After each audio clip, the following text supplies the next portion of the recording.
നമസ്കാരം. ബിഗിനർ സീരീസിൻ്റെ 4ാമത്തെ വീഡിയോയിലേക്ക് എല്ലാവർക്കും സ്വാഗതം. ഈ വീഡിയോയിൽ നമ്മൾ എക്സലിലെ ബേസിക് കാൽക്കുലേഷൻസും ഫോർമുലാസുമാണ് പഠിക്കാൻ പോകുന്നത്.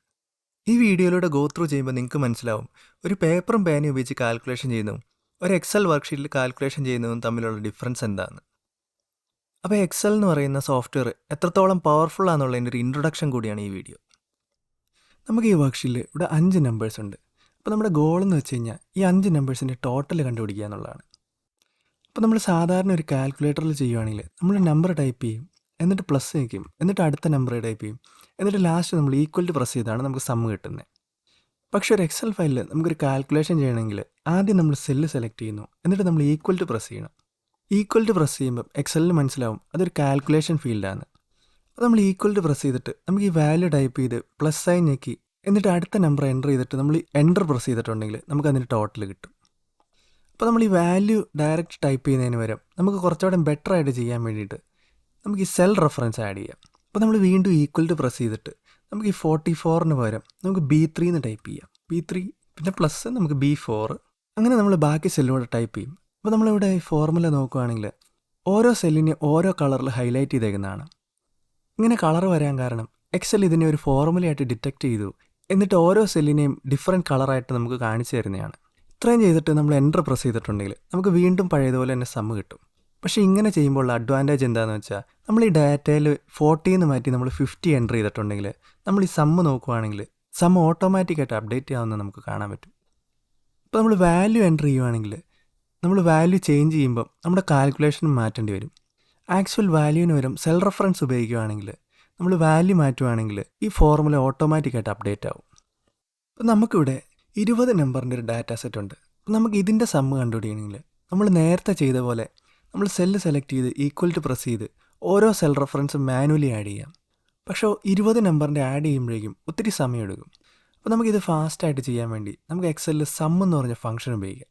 അപ്പോൾ ഇത് എക്സിക്യൂട്ട് ചെയ്യാൻ വേണ്ടിയിട്ട് നമ്മൾ സെല്ല് സെലക്ട് ചെയ്യുന്നു, എന്നിട്ട് നമ്മൾ ഈക്വൽ ടു പ്രസ് ചെയ്തിട്ട് കീബോർഡിൽ സം എന്ന് ടൈപ്പ് ചെയ്യുമ്പോൾ നമുക്കിവിടെ ഓൾറെഡി സജഷൻസ് കാണാം. അപ്പോൾ ഈ ഫംഗ്ഷനെ സെലക്ട് ചെയ്യാൻ വേണ്ടിയിട്ട് നമുക്ക് ഒന്നെങ്കിൽ മൗസിൽ ഡബിൾ ക്ലിക്ക് ചെയ്യാം, ഇല്ലെങ്കിൽ കീബോർഡിൽ ടാപ്പ് കീ പ്രസ് ചെയ്താൽ മതി. നമുക്ക് ഈ ഡബിൾ ക്ലിക്ക് ചെയ്ത് സെലക്ട് ചെയ്യാം. നമുക്കിവിടെ താഴെ ഒരു ചെറിയൊരു ബോക്സ് കാണാം. ഇതിൻ്റെ അകത്ത് ഇതിൻ്റെ ഫോർമാറ്റ് എന്താണെന്നാണ് കൊടുത്തേക്കുന്നത്. അതായത് സമ്മ് കണ്ടുപിടിക്കണമെങ്കിൽ നമ്പർ 1 എൻ്റർ ചെയ്യുക, കോമ നമ്പർ 2 എൻ്റർ ചെയ്യുക, അങ്ങനെ നമുക്ക് എത്ര വേണമെങ്കിലും കണ്ടിന്യൂ ചെയ്യാം. നമുക്കിനി നമ്പേഴ്സിനെ സെലക്ട് ചെയ്യാം. നമ്പേഴ്സിനെ സെലക്ട് ചെയ്യാൻ വേണ്ടിയിട്ട് നമുക്ക് മൗസ് വെച്ച് ഏതെങ്കിലും സെല്ല് സെലക്ട് ചെയ്തിട്ടുണ്ടെങ്കിൽ നമുക്കിവിടെ കാണാൻ പറ്റും ആ സെല്ലിൻ്റെ റെഫറൻസ് ഇവിടെ ആഡ് ആവുന്നത്. എന്നിട്ട് നമുക്ക് കോമ ഇട്ടിട്ട് നമുക്ക് വേണമെങ്കിൽ അടുത്ത റെഫറൻസ് ആഡ് ചെയ്യാം. ഇങ്ങനെ നമുക്ക് 20 എണ്ണം മാനുവലി സെലക്ട് ചെയ്യാം. ഇല്ലെങ്കിൽ ഫാസ്റ്റായിട്ട് ചെയ്യാൻ വേണ്ടിയിട്ട് നമുക്ക് ആദ്യത്തെ സെല്ല് സെലക്ട് ചെയ്തിട്ട് മൗസ് ക്ലിക്ക് ചെയ്ത് പിടിച്ചുകൊണ്ട് ഡ്രാഗ് ചെയ്തിട്ടുണ്ടെങ്കിലും ഫുള്ള് സെല്ലിനെ നമുക്ക് സെലക്ട് ചെയ്യാൻ പറ്റും. അപ്പോൾ നമ്മൾ ഈ ഫോർമാറ്റ് നോക്കുകയാണെങ്കിൽ B1 കോളം B20 എന്നാണ്. അപ്പോൾ ഇതാണ് ഒരു ഗ്രൂപ്പ് ഓഫ് ഡാറ്റ സെലക്ട് ചെയ്യുന്ന ഫോർമാറ്റ്. നമ്മൾ വേറൊരു എക്സാമ്പിൾ നോക്കുകയാണെങ്കിൽ നമ്മൾ A1 സെല്ല് ക്ലിക്ക് ചെയ്യുന്നു, എന്നിട്ട് നമ്മൾ E10 വരെ പോകുന്നു. ഇത്രയും സെല്ല് സെലക്ട് ചെയ്യുമ്പോൾ ഇതിൻ്റെ ഫോർമാറ്റ് എന്ന് പറഞ്ഞാൽ A1 to E10 ആണ്. അപ്പോൾ ഈ ഫോർമാറ്റ് എന്ന് വെച്ചാൽ first cell colon last cell എന്നാണ്. അപ്പോൾ നമുക്ക് നമ്മുടെ കറക്റ്റായിട്ടുള്ള ഡാറ്റ റേഞ്ച് സെലക്ട് ചെയ്യാം. എന്നിട്ട് നമ്മൾ ബ്രാക്കറ്റ് ക്ലോസ് ചെയ്തിട്ട് എൻ്റർ പ്രസ് ചെയ്തിട്ടുണ്ടെങ്കിൽ നമുക്ക് റിസൾട്ട് കിട്ടും.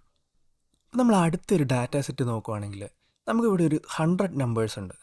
അപ്പോൾ ഈ 100 നമ്പേഴ്സിൻ്റെ നമ്മൾ സമ്മ് കണ്ടുപിടിക്കണമെങ്കിൽ നമ്മൾ ഈക്വൽ ടു പ്രസ് ചെയ്ത് നമുക്ക് സമ്മ് ടൈപ്പ് ചെയ്തിട്ട് നമ്മൾ ഫോർമുല സെലക്ട് ചെയ്യും. എന്നിട്ട് നമ്മൾ നേരത്തെ ചെയ്ത പോലെ തന്നെ നമുക്ക് ഈ സെല്ലിൻ്റെ റേഞ്ച് നമുക്ക് കീബോർഡിൽ ടൈപ്പ് ചെയ്യാം. അപ്പോൾ N1 കോളൻ N100 എന്നാണ് നമ്മുടെ റേഞ്ച്. നമ്മളിത് ടൈപ്പ് ചെയ്ത് കഴിയുമ്പോൾ തന്നെ നമുക്ക് ഇവിടെ കാണാൻ പറ്റും ഈ സെല്ലുകളെല്ലാം ഓട്ടോമാറ്റിക്കായിട്ട് ഡിറ്റക്റ്റ് ആവുന്നത്. എന്നിട്ട് ബ്രാക്കറ്റ് ക്ലോസ് ചെയ്ത് എൻ്റർ അടിച്ചിട്ടുണ്ടെങ്കിൽ നമുക്ക് ഈ 100 നമ്പേഴ്സിൻ്റെ സമ്മ് കിട്ടും. പക്ഷേ ഇതിലും ഫാസ്റ്റായിട്ട് ചെയ്യാൻ എക്സലിൽ ഓട്ടോ സം എന്ന് പറഞ്ഞൊരു ഫീച്ചറുണ്ട്. അപ്പോൾ ഓട്ടോ സം എന്ന് പറഞ്ഞ ഫീച്ചർ നമ്മൾ റിബണിൽ ഇവിടെ നോക്കുകയാണെങ്കിൽ കാണാൻ പറ്റും.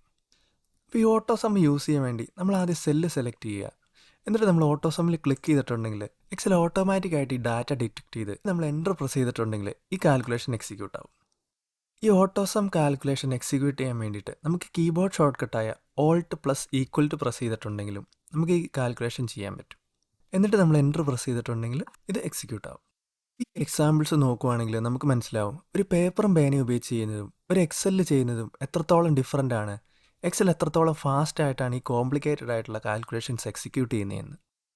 അപ്പോൾ നമ്മൾ നേരത്തെ യൂസ് ചെയ്ത വർക്ക്ഷീറ്റിലേക്ക് തിരിച്ചു വരുവാണെങ്കിൽ നമ്മളിവിടെ ഓൾറെഡി ഈ 5 നമ്പേഴ്സിൻ്റെ സമ്മ് കണ്ടുപിടിച്ചു.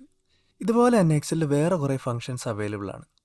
അപ്പോൾ നമുക്ക് ഈ 5 നമ്പേഴ്സിൻ്റെ ആവറേജ് കണ്ടുപിടിക്കണമെങ്കിൽ നമ്മൾ ആദ്യം സെല്ല് സെലക്ട് ചെയ്യുന്നു, എന്നിട്ട് ഈക്വൽ ടു പ്രസ് ചെയ്ത് നമ്മൾ ആവറേജ് എന്ന് ടൈപ്പ് ചെയ്യുന്നു. അപ്പോൾ തന്നെ നമുക്കിവിടെ സജഷനിൽ ആവറേജ് കാണാം. നമ്മൾ ഈ ഫോർമുലയെ ഡബിൾ ക്ലിക്ക് ചെയ്ത് സെലക്ട് ചെയ്തിട്ട് എന്നിട്ട് നമ്മൾ ഈ നമ്പേഴ്സിനെ മൗസ് വെച്ച് സെലക്ട് ചെയ്ത് കൊടുക്കുന്നു. എന്നിട്ട് നമ്മൾ ബ്രാക്കറ്റ് ക്ലോസ് ചെയ്ത് എൻ്റർ അടിച്ചിട്ടുണ്ടെങ്കിൽ നമുക്ക് ആ നമ്പേഴ്സിൻ്റെ ആവറേജ് കിട്ടും. അപ്പോൾ ഇതേപോലെ എക്സലിൽ ഏതൊക്കെ ഫോർമുലാസ് അവൈലബിൾ ആണെന്ന് നിങ്ങൾക്ക് അറിയണമെങ്കിൽ നമ്മൾ ഈ ഫോർമുല ടാബിൽ വന്നിട്ടുണ്ടെങ്കിൽ നമുക്കിവിടെ ഒരു ഗ്രൂപ്പ് ഓഫ് ഐക്കൺസ് കാണാൻ പറ്റും. ഇതെല്ലാം ഓരോ ഫോർമുലേനെ എക്സൽ തന്നെ കാറ്റഗറൈസ് ചെയ്ത് വെച്ചേക്കുന്നതാണ്. അപ്പോൾ നമുക്കിവിടെ കാണാം മാത്തമാറ്റിക്കൽ ഫോർമുലാസ് ഉണ്ട്. അതായത് നമ്മുടെ പ്രോഡക്റ്റും നമ്മൾ സ്ക്വയർ റൂട്ടും അങ്ങനത്തെ കാര്യങ്ങളൊക്കെയാണ് മാത്തമാറ്റിക്കൽ സെക്ഷനിലുള്ളത്.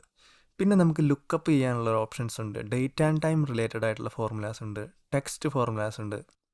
നമ്മളിവിടെ ആവറേജ് എന്ന് പറഞ്ഞ ഫോർമുല നോക്കുകയാണെങ്കിൽ അത് നമ്മുടെ ഈ മോർ ഫംഗ്ഷൻസിൽ സ്റ്റാറ്റിസ്റ്റിക്കൽ സെക്ഷനിലാണ് നമുക്ക് ആവറേജും പിന്നെ നമുക്ക് മാക്സ് എന്നുള്ള ഫോർമുലയൊക്കെ ഉള്ളത്.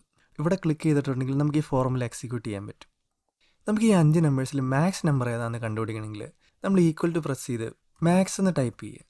എന്നിട്ട് നമ്മൾ ഈ ഫോർമുല സെലക്ട് ചെയ്ത് കഴിയുമ്പോൾ നമുക്ക് ഈ ഫോർമുല എക്സിക്യൂട്ട് ചെയ്യുന്ന ഫോർമാറ്റ് എന്താണെന്ന് അറിയില്ലെങ്കിൽ നമ്മൾ ഈ ഫോർമുല ബാറിൽ FX എന്ന് കാണുന്ന സ്ഥലത്ത് വന്ന് ക്ലിക്ക് ചെയ്തിട്ടുണ്ടെങ്കിൽ നമുക്കിവിടെ ഒരു വിൻഡോ ഓപ്പൺ ആവും. നമ്മൾ ഈ വിൻഡോയിൽ ഈ സെക്ഷൻ നോക്കുകയാണെങ്കിൽ നമ്മൾ ഈ സെലക്ട് ചെയ്തേക്കുന്ന ഫോർമുലയുടെ എക്സ്പ്ലനേഷൻ നമുക്കിവിടെ കാണാൻ പറ്റും. അതായത് മാക്സ് എന്ന് പറഞ്ഞ formula returns the largest value in A set of values. നമുക്കിനി ഈ കമാൻഡ് എക്സിക്യൂട്ട് ചെയ്യാൻ വേണ്ടിയിട്ട് നമ്മൾ ഈ നമ്പർ 1 എന്നുള്ളിടത്ത് സെലക്ട് ചെയ്ത് നമുക്ക് ഓരോ ഇൻഡിവിജ്വൽ സെല്ലായിട്ട് സെലക്ട് ചെയ്യാം. അല്ലെങ്കിൽ നമുക്കൊരു ഗ്രൂപ്പ് ഓഫ് സെല്ലിനെ സെലക്ട് ചെയ്തിട്ട് നമ്മൾ ഓക്കെ പ്രസ് ചെയ്തിട്ടുണ്ടെങ്കിൽ ഈ കമാൻഡ് എക്സിക്യൂട്ട് ആവും. അപ്പോൾ നമുക്കിവിടെ കാണാൻ പറ്റും 50 ആണ് മാക്സ്. അപ്പോൾ നമുക്ക് 50 തന്നെ ഇവിടെ കിട്ടി. അപ്പോൾ നമ്മൾ എക്സലിൽ ഒരു കാൽക്കുലേഷൻ എങ്ങനെയാണ് ചെയ്യുന്നതെന്ന് പഠിച്ചു. ഇനി നമ്മൾ ഓൾറെഡി ചെയ്തൊരു കാൽക്കുലേഷൻ എഡിറ്റ് ചെയ്യുന്നത് എങ്ങനെയാണെന്ന് നോക്കാം. അപ്പോൾ നമ്മൾ ഈ 5 നമ്പേഴ്സിൻ്റെ സമ്മ് കണ്ടുപിടിച്ചത് നമുക്ക് എഡിറ്റ് ചെയ്തിട്ട് ആദ്യത്തെ 2 നമ്പറിൻ്റെ മാത്രം മതിയെങ്കിൽ നമ്മൾ ഈ സെല്ലിൽ ഡബിൾ ക്ലിക്ക് ചെയ്യുക. എന്നിട്ട് നമുക്ക് ഈ B8 എന്നുള്ളത് നമുക്ക് B4 എന്ന് എൻ്റർ ചെയ്യാം. നമുക്കിവിടെ ഓൾറെഡി കാണാം എക്സൽ ആ 2 സെല്ലിനെയും ഡിറ്റക്ട് ചെയ്തേക്കുന്നത്. എന്നിട്ട് നമ്മൾ എൻ്റർ അടിച്ചിട്ടുണ്ടെങ്കിൽ ആ ഫോർമുല അപ്ഡേറ്റ് ആവും. നമ്മളിപ്പോൾ ഒരു ഫോർമുല ഡബിൾ ക്ലിക്ക് ചെയ്ത് ഓപ്പൺ ആക്കിയിട്ടുണ്ടെങ്കിൽ നമ്മൾ ഈ സ്റ്റാറ്റസ് ബാറിൻ്റെ കോർണറിൽ നോക്കുകയാണെങ്കിൽ നമ്മളിപ്പോൾ ഒരു എഡിറ്റ് മോഡിലാണെന്ന് കാണാൻ പറ്റും. അപ്പോൾ നമുക്ക് ഈ എഡിറ്റ് മോഡിൽ നിന്ന് പുറത്ത് വരണമെങ്കിൽ നമുക്ക് ഒന്നെങ്കിൽ എൻ്റർ പ്രസ് ചെയ്യാം, ഇല്ലെങ്കിൽ നമുക്ക് എസ്കേപ്പ് പ്രസ് ചെയ്തിട്ടുണ്ടെങ്കിൽ എഡിറ്റ് മോഡിൽ നിന്ന് പുറത്ത് വരും. ഇനി ഈ ഫോർമുല എഡിറ്റ് ചെയ്യാൻ രണ്ടാമത്തെ മെത്തേഡാണ് നമ്മൾ ഈ സെല്ല് സെലക്ട് ചെയ്തിട്ട് നമ്മളിവിടെ ഫോർമുല ബാറിൽ പോവുകയാണെങ്കിൽ നമ്മൾ ഈ സെയിം ഫോർമുല തന്നെ ഇവിടെ കാണാൻ പറ്റും. അപ്പോൾ ഇത് എഡിറ്റ് ചെയ്യണമെങ്കിൽ നമ്മൾ ഫോർമുല ബാറിൽ ക്ലിക്ക് ചെയ്തിട്ട് ആവശ്യമായിട്ടുള്ള ചേഞ്ചസ് വരുത്തിയിട്ടുണ്ടെങ്കിൽ നമുക്ക് ഈ ടാസ്ക് എക്സിക്യൂട്ട് ചെയ്യാൻ പറ്റും. ഇനിയിപ്പോൾ നമുക്കൊരു ഫോർമുല ഡിലീറ്റ് ചെയ്യണമെങ്കിൽ നമ്മൾ ഡിലീറ്റ് ചെയ്യേണ്ട സെല്ല് സെലക്ട് ചെയ്തിട്ട് കീബോർഡിൽ ഡിലീറ്റ് പ്രസ് ചെയ്യാം, ഇല്ലെങ്കിൽ നമുക്ക് റൈറ്റ് ക്ലിക്ക് ചെയ്ത് ഈ സെല്ല് ഡിലീറ്റ് ചെയ്യാം, ഇല്ലെങ്കിൽ ഹോം ടാബിൽ നമുക്കിവിടെ ക്ലിയർ എന്ന് പറഞ്ഞൊരു ഓപ്ഷൻ അവൈലബിൾ ആണ്. അപ്പോൾ ഈ ക്ലിയർ എന്ന് പറഞ്ഞ ഫംഗ്ഷൻ ആ സെല്ലിനെ ഡിലീറ്റ് ചെയ്യാതെ ആ സെല്ലിലുള്ള ഡാറ്റ മാത്രം ക്ലിയർ ചെയ്യുന്ന ഒരു ഓപ്ഷനാണ്. അപ്പോൾ നമ്മൾ ഈ സെല്ല് സെലക്ട് ചെയ്തിട്ട് ക്ലിയർ ഓൾ അടിച്ചിട്ടുണ്ടെങ്കിൽ ആ സെല്ലിലുള്ള ഡാറ്റ ക്ലിയർ ആവും. ഇനി നമുക്കൊരു ഫോർമുല എങ്ങനെ കോപ്പി ചെയ്യുന്നതെന്ന് നോക്കാം. അപ്പോൾ കോപ്പി ചെയ്യുന്നത് എങ്ങനെയാണെന്ന് പഠിക്കാൻ വേണ്ടിയിട്ട് നമുക്കിവിടെ പുതിയൊരു ഡാറ്റ സെറ്റ് ഉണ്ട്. അപ്പോൾ നമുക്ക് ഈ ടോട്ടൽ എന്ന് പറഞ്ഞ കോളത്തിൽ ഓരോ റോയുടെയും സമ്മ് കണ്ടുപിടിക്കണം. അപ്പോൾ നമുക്ക് ഫസ്റ്റത്തെ റോ നമുക്ക് മാനുവലി ചെയ്യാം. അപ്പോൾ നമ്മൾ ഈ സെല്ല് സെലക്ട് ചെയ്തിട്ട് ഓട്ടോ സമ്മ് ക്ലിക്ക് ചെയ്യുന്നു. ഇപ്പോൾ എക്സൽ ഓട്ടോമാറ്റിക്കായിട്ട് ഈ ഡാറ്റയെ ഡിറ്റക്ട് ചെയ്യുന്നു. നമ്മൾ എൻ്റർ പ്രസ് ചെയ്ത് കഴിയുമ്പോൾ സമ്മ് കിട്ടും. ഇനി ഇത് നമ്മൾ ഓരോ വട്ടവും മാനുവലി ചെയ്യുന്നതിന് പകരം നമുക്ക് ഈ ഫോർമുല കോപ്പി ചെയ്യാം. കോപ്പി ചെയ്യാൻ വേണ്ടിയിട്ട് നമ്മൾ ഈ ഫോർമുലയുടെ സെല്ല് സെലക്ട് ചെയ്യുന്നു. നമുക്ക് Ctrl+C ഞെക്കിയിട്ടുണ്ടെങ്കിൽ ഫോർമുല കോപ്പി ആവും. എന്നിട്ട് നമുക്ക് എവിടെയാണോ പേസ്റ്റ് ചെയ്യേണ്ടത് ആ സെല്ല് സെലക്ട് ചെയ്തിട്ട് Ctrl+V ഞെക്കിയിട്ടുണ്ടെങ്കിൽ ആ ഫോർമുല കോപ്പി ആയിട്ട് ഓട്ടോമാറ്റിക്കായിട്ട് ആ റോയിലേക്ക് അപ്ഡേറ്റ് ആവും. ഇവിടെ പേസ്റ്റ് ചെയ്ത ഈ സെല്ല് നമ്മൾ ഡബിൾ ക്ലിക്ക് ചെയ്ത് നോക്കുകയാണെങ്കിൽ നമുക്ക് കാണാം ഓട്ടോമാറ്റിക്കായിട്ട് നെക്സ്റ്റ് റോ ഡിറ്റക്ട് ചെയ്ത് അതിലെ സമ്മ് കണ്ടുപിടിച്ചേക്കുന്നത്. അപ്പോൾ നമുക്കിനി താഴെ വരെ കോപ്പി ചെയ്യണമെങ്കിൽ ഓരോ വട്ടവും മാനുവലി പേസ്റ്റ് ചെയ്യേണ്ട ആവശ്യമില്ല. നമ്മൾ ഈ സെല്ലിൻ്റെ കോർണറിൽ വന്നിട്ടുണ്ടെങ്കിൽ മൗസ് ഒരു പ്ലസ് സൈനിലേക്ക് മാറും. എന്നിട്ട് നമ്മൾ ക്ലിക്ക് ചെയ്ത് ഡ്രാഗ് ചെയ്തിട്ടുണ്ടെങ്കിലും ഫോർമുല ഓട്ടോമാറ്റിക്കായിട്ട് കോപ്പി ആവും. അപ്പോൾ ഇതിലും ഫാസ്റ്റായിട്ട് ചെയ്യണമെങ്കിൽ നമ്മൾ ആദ്യത്തെ റോ നമ്മൾ മാനുവലി ചെയ്തിട്ട് നമ്മൾ ഈ സെല്ലിൻ്റെ കോർണറിൽ വരുമ്പോൾ ഈ പ്ലസ് സൈൻ വരും. അപ്പോൾ ഇവിടെ ഡബിൾ ക്ലിക്ക് ചെയ്തിട്ടുണ്ടെങ്കിൽ ഇതിൻ്റെ ലാസ്റ്റത്തെ റോ വരെ ഫോർമുല കോപ്പി ആവും. അപ്പോൾ നമ്മളിവിടെ കണ്ടു നമ്മൾ ഡബിൾ ക്ലിക്ക് ചെയ്തപ്പം നമുക്ക് അവൈലബിൾ ആയിട്ടുള്ള ഡാറ്റയുടെ ലാസ്റ്റത്തെ റോ വരെ ഈ ഫോർമുല കോപ്പിയായി. ഇനി നമുക്ക് എക്സലിൽ അവൈലബിൾ ആയിട്ടുള്ള റെഫറൻസുകളെ കുറിച്ച് പഠിക്കാം. അപ്പോൾ നമുക്ക് മെയിനായിട്ട് എക്സലിൽ 3 ടൈപ്പ് ഓഫ് റെഫറൻസ് ആണുള്ളത്. Relative reference, absolute reference and mixed reference. അപ്പോൾ എക്സൽ ബൈ ഡീഫോൾട്ടായിട്ട് റിലേറ്റീവ് റെഫറൻസിലാണ് വർക്ക് ചെയ്യുന്നത്. അപ്പോൾ നമുക്ക് അതെന്താണെന്ന് ആദ്യം പഠിക്കാം. അപ്പോൾ ഇത് പഠിക്കാൻ വേണ്ടിയിട്ട് നമുക്ക് ഈ ഫോർമുലാസൊക്കെ ഒന്ന് വിസിബിൾ ആക്കാം.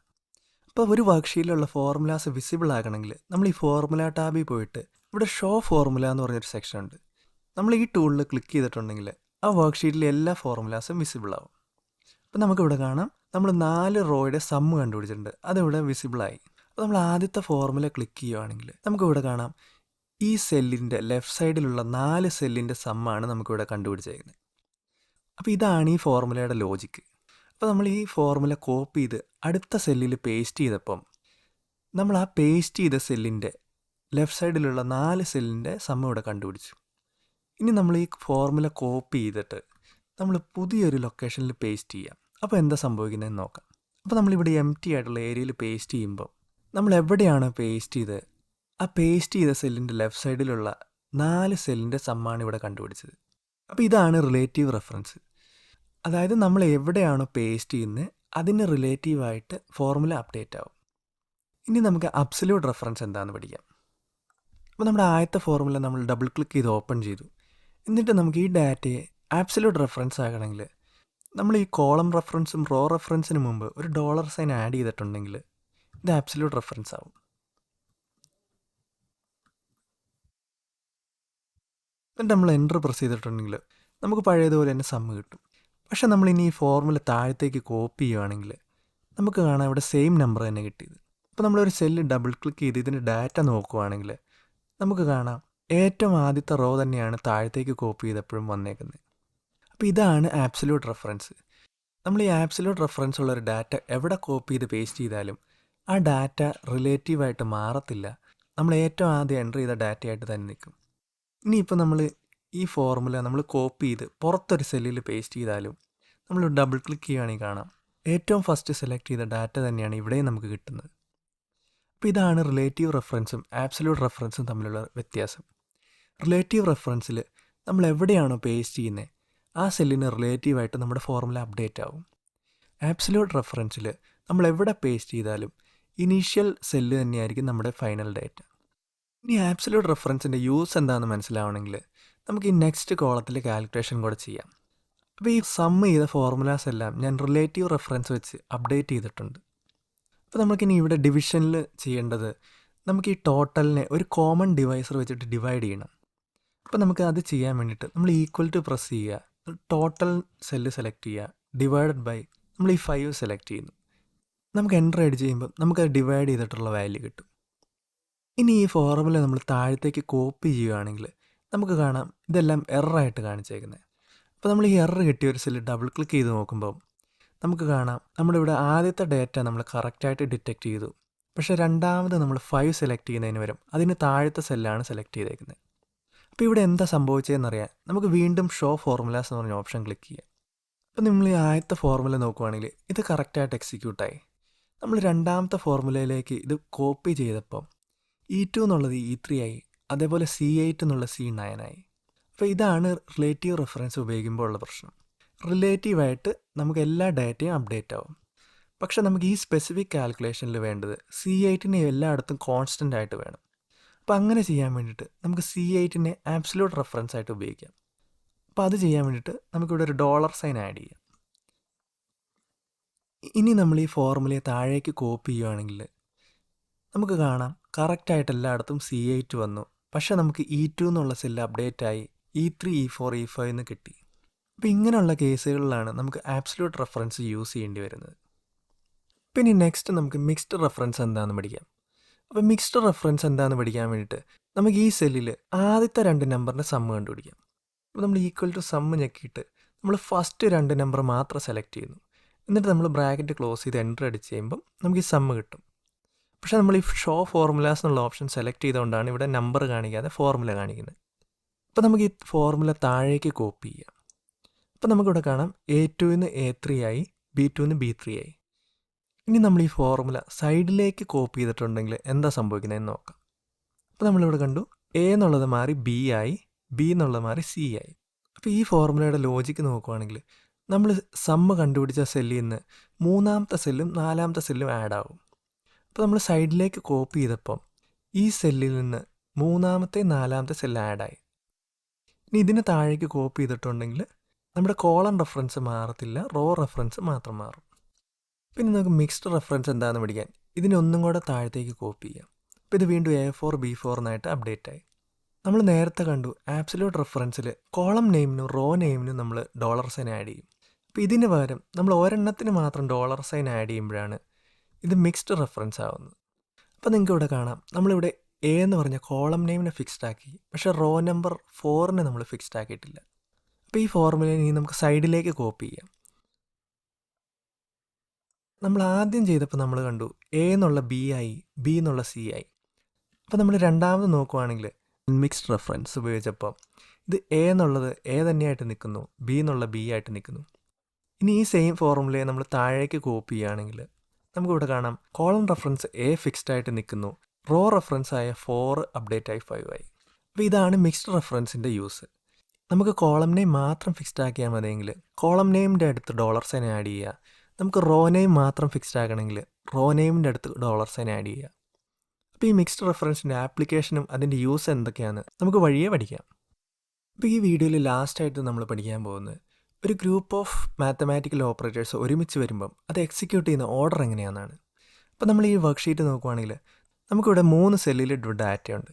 അപ്പോൾ നമ്മൾ ഇത് വെച്ചിട്ട് നമ്മൾ കാൽക്കുലേഷൻ ചെയ്യുകയാണ്. അപ്പോൾ നമ്മൾ ആദ്യത്തെ കാൽക്കുലേഷനിൽ നമ്മൾ A1 A2 ആഡ് ചെയ്തിട്ട് അത് A3 വെച്ച് മൾട്ടിപ്ലൈ ചെയ്യുന്നു. നമുക്ക് രണ്ടാമത്തെ കാൽക്കുലേഷനിൽ നമ്മൾ A1 A2 ആഡ് ചെയ്യുന്നു, എന്നിട്ട് നമ്മളിവിടെ ഒരു ബ്രാക്കറ്റ് ആഡ് ചെയ്യുന്നു, എന്നിട്ട് നമ്മൾ അതിനെ A3 വെച്ച് മൾട്ടിപ്ലൈ ചെയ്യുന്നു. അപ്പോൾ നമ്മൾ ഈ കാൽക്കുലേഷൻ്റെ റിസൾട്ട് നോക്കുവാണെങ്കിൽ നമുക്ക് വളരെ ഡിഫറെൻ്റ് ആയിട്ടുള്ള നമ്പേഴ്സാണ് കിട്ടുന്നത്. അപ്പോൾ നമ്മൾ ഈ ഫോർമുല നോക്കുവാണെങ്കിൽ നമ്മൾ ഈ ബ്രാക്കറ്റ് ഉപയോഗിച്ചുകൊണ്ട് ഇത് എക്സിക്യൂട്ട് ചെയ്യുന്ന ഓർഡർ മാറിയിട്ടുണ്ട്. അപ്പോൾ നമ്മൾ മാത്തമാറ്റിക് ക്ലാസ്സിൽ പഠിച്ചിട്ടുണ്ട്, ഒരു ഗ്രൂപ്പ് ഓഫ് മാത്തമാറ്റിക്കൽ ഓപ്പറേഷൻസ് വരുമ്പം അത് എക്സിക്യൂട്ട് ചെയ്യുന്ന ഓർഡറിന് ബോർഡ് മാസ് എന്നൊരു കീവേഡ് വെച്ച് റെപ്രസെൻറ്റ് ചെയ്യാൻ പറ്റും. അപ്പോൾ നമ്മളിവിടെ നോക്കുവാണെങ്കിൽ B for bracket, O for orders, അതായത് സ്ക്വയർ റൂട്ടും സ്ക്വയറും, പിന്നെ D for division, multiplication, addition and subtraction. അപ്പോൾ നമ്മൾ ആദ്യത്തെ ഫോർമുല നോക്കുവാണെങ്കിൽ ഈ റൂള് വെച്ചിട്ട് ആദ്യം നമ്മൾ മൾട്ടിപ്ലിക്കേഷൻ ചെയ്യും, എന്നിട്ട് നമ്മൾ അതിൻ്റെ കൂടെ A1 ആഡ് ചെയ്യും. പക്ഷേ നമ്മൾ രണ്ടാമത്തെ കാൽക്കുലേഷൻ നോക്കുവാണെങ്കിൽ ഈ ബ്രാക്കറ്റ്സിനാണ് ഇമ്പോർട്ടൻസ് കൂടുതൽ, അതുകൊണ്ട് ആദ്യം നമ്മൾ ബ്രാക്കറ്റിൻ്റെ അകത്തുള്ള ഈ അഡീഷൻ ചെയ്യും, അത് കഴിഞ്ഞിട്ട് ആ റിസൾട്ടിനെ നമ്മൾ A3 വെച്ച് മൾട്ടിപ്ലൈ ചെയ്യും. അതുകൊണ്ടാണ് ഇതിൻ്റെ രണ്ടിൻ്റെ റിസൾട്ട് ഡിഫറൻ്റ് ആയത്. അപ്പോൾ നിങ്ങളൊരു സെല്ലിൻ്റെ അകത്ത് മൾട്ടിപ്പിൾ മാത്തമാറ്റിക്കൽ ഓപ്പറേഷൻസ് ചെയ്യുമ്പോൾ ഈ ബോർഡ് മാസ് എന്നുള്ള റൂള് വെച്ചിട്ടായിരിക്കും നിങ്ങൾക്ക് റിസൾട്ട് കിട്ടാൻ പോകുന്നത്. അപ്പോൾ ഇത്രയാണ് എക്സൽ ഫോർമുലാസിൽ ബേസിക് ആയിട്ട് പഠിക്കേണ്ട കാര്യങ്ങൾ. അപ്പോൾ നിങ്ങൾക്ക് ഈ ചാനൽ ഇഷ്ടമായെങ്കിൽ ലൈക്ക് ചെയ്യുക, സബ്സ്ക്രൈബ് ചെയ്യുക. ബിഗിനർ സീരീസിൻ്റെ 5ാമത്തെ വീഡിയോയിലൂടെ നമുക്ക് വീണ്ടും കാണാം.